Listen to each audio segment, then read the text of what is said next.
नमस्कार, मैं हूं शशि। आइए झारखंड के टॉप 25 प्रमुख खबर जानते हैं। आदिवासियों ने निकाली महारैली, उमड़ा जन सैलाब। कुर्मी आंदोलन के खिलाफ गुरुवार को पूर्वी सिंहभूम जिले के आदिवासियों ने जन आक्रोश महारैली निकाली है। इसमें पूरे जिले के लोग पारंपरिक हथियारों के साथ शामिल हुए।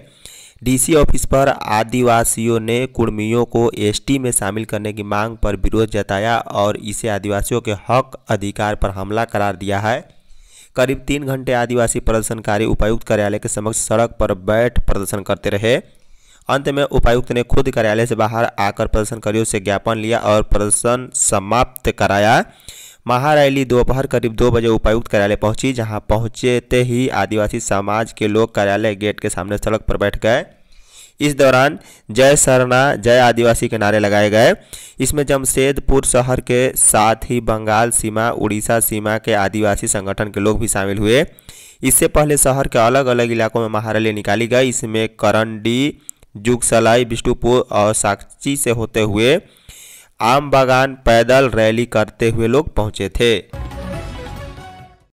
झारखंड में 2 मोस्ट वांटेड नक्सली राउरकेला में धरा है। झारखंड के 2 मोस्ट वांटेड नक्सली अवधेश कुमार और उपेंद्र यादव को चक्रधरपुर रेल मंडल के राउरकेला स्टेशन से आरपीएफ ने गिरफ्तार कर लिया है। आरपीएफ ने गुरुवार को राउरकेला पुलिस के सुपुर्द कर दिया। झारखंड पुलिस को सूचना दे दी गई है।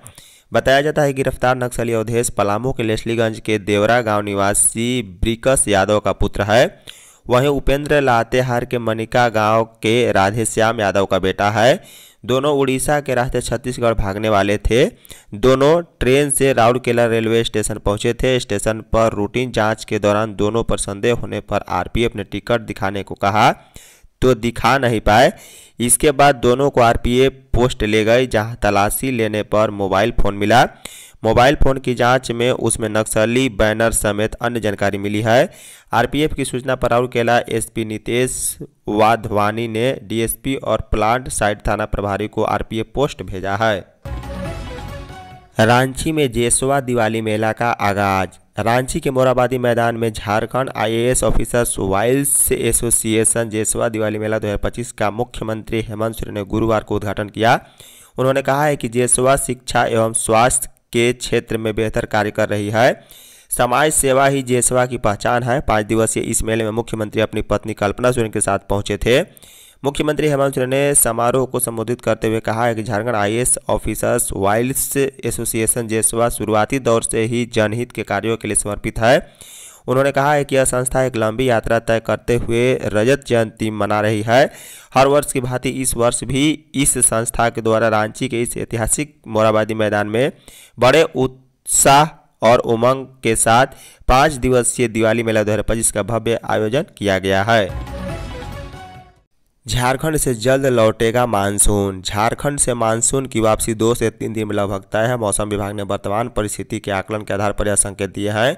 मौसम विज्ञान केंद्र के निदेशक अभिषेक आनंद ने बताया है कि परिस्थिति अनुकूल रहने पर 12 से 14 अक्टूबर के बीच झारखंड से मानसून के पूरी तरह लौटने की संभावना है। हालांकि 10 अक्टूबर तक राज्य के कुछ हिस्सों जैसे धनबाद, बोकारो, गिरिडीह, सिंहभूम, रांची, खूंटी, गुमला, हजारीबाग, रामगढ़, सिमडेगा में दोपहर बाद वज्रपात और मेघ गर्जन के साथ हल्की बारिश हो सकती है। फिलहाल कोई अलर्ट जारी नहीं किया गया। बता दें कि बुधवार को खूंटी में 9 मिलीमीटर जबकि मेदिनीनगर में 1.6 मिलीमीटर बारिश दर्ज की गई। वहीं रांची, जमशेदपुर, बोकारो, चाईबासा व अन्य इलाकों में बारिश नहीं हुई है। बाप बेटी को जेल भेजने के मामले में थानेदार का तबादला। रांची जिले के नामकुम थाना पुलिस द्वारा एक महिला और उसके पिता को कथित रूप से गलत तरीके से जेल भेजने के मामले में झारखंड पुलिस मुख्यालय ने बड़ी कार्रवाई की है। पुलिस महानिदेशक अनुराग गुप्ता के निर्देश पर नामकुम थाना प्रभारी मनोज कुमार का तबादला सिमडेगा कर दिया गया, जबकि मामले के जांचकर्ता अधिकारी मिथुन कुमार को निलंबित करते हुए चाईबासा जिला भेजा गया।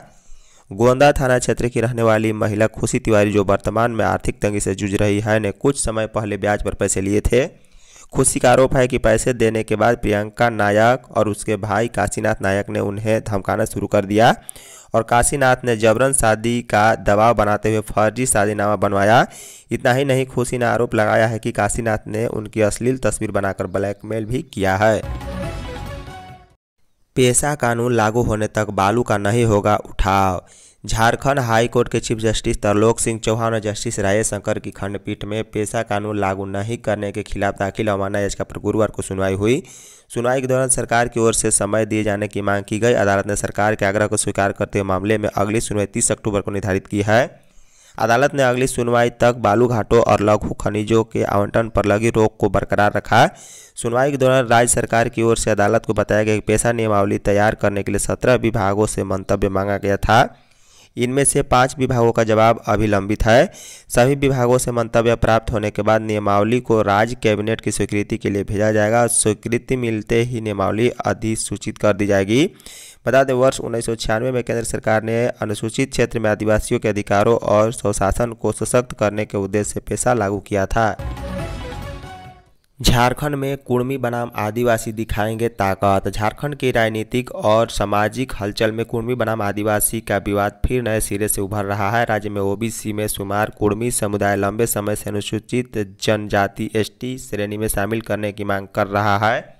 वहीं इस मांग को लेकर कुर्मी संगठनों ने आंदोलन की कमान संभाली है, जो अब पूरे राज्य में फैल चुका है। रांची से लेकर छोटे छोटे जिलों तक रैलियों की तैयारी की जा रही है। इधर इसके खिलाफ आदिवासी संगठनों ने परस्पर मोर्चाबंदी की है। इनका तर्क है कि कुर्मी आदिवासी नहीं है और उनकी मांग गलत है। इन संगठनों ने 12 अक्टूबर को रांची के मोराबादी मैदान में रैली की घोषणा की है। इसमें समानांतर अगले वर्ष 11 जनवरी को कुर्मी संगठनों ने भी इसी स्थान पर महारैली का ऐलान कर दिया है। इससे पहले एक कुर्मी बहुल क्षेत्र में रैलियां करेंगे। कुर्मी समन्वय समिति के नेताओं का कहना है कि यह मांग सदियों पुरानी है। वे दावा करते हैं कि कुर्मी मूल रूप से जंगल पर निर्भर समुदाय है, जिसकी परंपराएं और जीवन शैली आदिवासी संस्कृति से जुड़ी हुई है। हेमंत सरकार ने किया विश्वासघात। भाजपा प्रदेश अध्यक्ष बाबूलाल मरांडी ने जेएसएससी द्वारा आयोजित झारखंड विशिष्ट एवं तकनीकी योग्यताधारी प्रतियोगिता परीक्षा को अचानक रद्द किए जाने को युवाओं के साथ राज्य सरकार का विश्वासघात बताया। मरांडी ने कहा है कि हेमंत सोरेन ने युवाओं के साथ हमेशा की तरह विश्वासघात किया। नेता प्रतिपक्ष ने कहा कि गुरुवार को झारखंड कर्मचारी चयन आयोग की झारखंड तकनीकी विशिष्ट योग्यताधारी स्नातक स्तरीय संयुक्त प्रतियोगिता परीक्षा आयोजित होनी थी, लेकिन अचानक से तकनीकी खामियों का हवाला देकर परीक्षा रद्द करने की घोषणा कर दी गई। मरांडी ने आरोप लगाया है कि वजह जो भी इसमें आर्थिक और मानसिक नुकसान तो परीक्षा लेने आए युवाओं को ही उठाना पड़ा। युवा पिछले 6 सालों से हेमंत सरकार के साजिशों के कुछ चक्र में फंस चुका है। पेपर लीक कर युवाओं का करियर बर्बाद किया जा रहा है और फिर उन्हें ही आरोपी बताकर बेगुनाही का सबूत मांगा जा रहा है। पुलिसकर्मियों की आकस्मिक मौत पर 10 लाख। झारखंड पुलिस मुख्यालय और एसबीआई के अधिकारियों के बीच सैलरी पैकेज एमओयू से संबंधित सुविधाओं को लेकर नए सिरे से एमओयू किया गया। पुलिस मुख्यालय सभागार में शुक्रवार को डीजीपी अनुराग गुप्ता ने एमओयू के बारे में जानकारी दी। मौके पर एसबीआई के पटना मंडल के मुख्य महाप्रबंधक अनुराज जोशी मौजूद थे। डीजीपी ने बताया है कि अब इस एमओयू के अंतर्गत 10 लाख का ग्रुप टर्म लाइफ इंश्योरेंस भी जोड़ा गया, जिसमें यदि किसी पुलिसकर्मी की मृत्यु आकस्मिक दुर्घटना के अतिरिक्त किसी अन्य कारण से होती है तो भी उनके परिजनों को 10 लाख का बीमा दिया जाएगा। पहले से ही इस पैकेज में 1 करोड़ का दुर्घटना बीमा, 1.60 लाख का जीवन बीमा कवरेज, 1 करोड़ का पूर्ण विकलांगता कवरेज और 80 लाख की आकस्मिक विकलांगता कवरेज शामिल है। रिम्स में मरीज की मौत पर परिजनों को मिलेंगे 5,000। रिम्स में इलाज के दौरान मरीज की मौत होने पर परिजनों को 5,000 रुपये की मदद मिलेगी। यह हर वर्ग के मृतक परिजनों को मिलेगी। रिम्स प्रबंधन यूपीआई से इसका तत्काल भुगतान करेगा। इस पर सालाना 7 करोड़ खर्च का प्रावधान होगा। यह निर्णय गुरुवार को जीबी की बैठक में लिया गया। बैठक के बाद स्वास्थ्य मंत्री ने कहा है कि रिम्स में एमआरआई सुविधा जल्द शुरू होगी। रिटायर्ड जस्टिस अमरेश सहाय की निगरानी में हुई बैठक में कई महत्वपूर्ण निर्णय लिए गए हैं। बैठक में बड़ी संख्या में मोक्ष वाहन खरीद का भी निर्णय लिया गया है। इसमें मृतकों के शव उनके घर पहुंचाए जाएंगे। वहीं कार्डधारी मरीज के शव को निःशुल्क और सामान्य को निर्धारित दरों पर सुविधा मिलेगी। झारखंड में एक ही परिवार में 3 लोगों के मर्डर। झारखंड में एक बर्बर हत्याकांड सामने आया है। लोहरदगा जिले में एक ही परिवार के 3 लोगों की हत्या कर दी गई। इसके बाद से पूरे इलाके में सनसनी फैल गई। घटना लोहरदगा जिले के अति सुदूरवर्ती पेशरार थाना क्षेत्र के केकरांग गांव की है। गांव में एक 3 लोगों जिसमें दादा दादी और पोते की हत्या से लोग हैरान हैं। हत्या के कारणों का पता नहीं चल पाया है। किसको एसडीपीओ वेदांत शंकर और पेशरार थाना के प्रभारी घटनास्थल पर पहुंचकर मामले की जांच में जुट गए हैं। इस जघन्य हत्याकांड के बाद से पूरे क्षेत्र में दहशत का माहौल है। ट्रिपल मर्डर में किसका हाथ है, इस बार में 3 लोगों की हत्या करने का मकसद क्या है, इसका खुलासा नहीं हो पाया। हालांकि पुलिस ने कहा है कि जल्द ही मामले की तहत कर पहुंच जाएंगे और आरोपियों को गिरफ्तार कर ली जाएगी। धन्यवाद।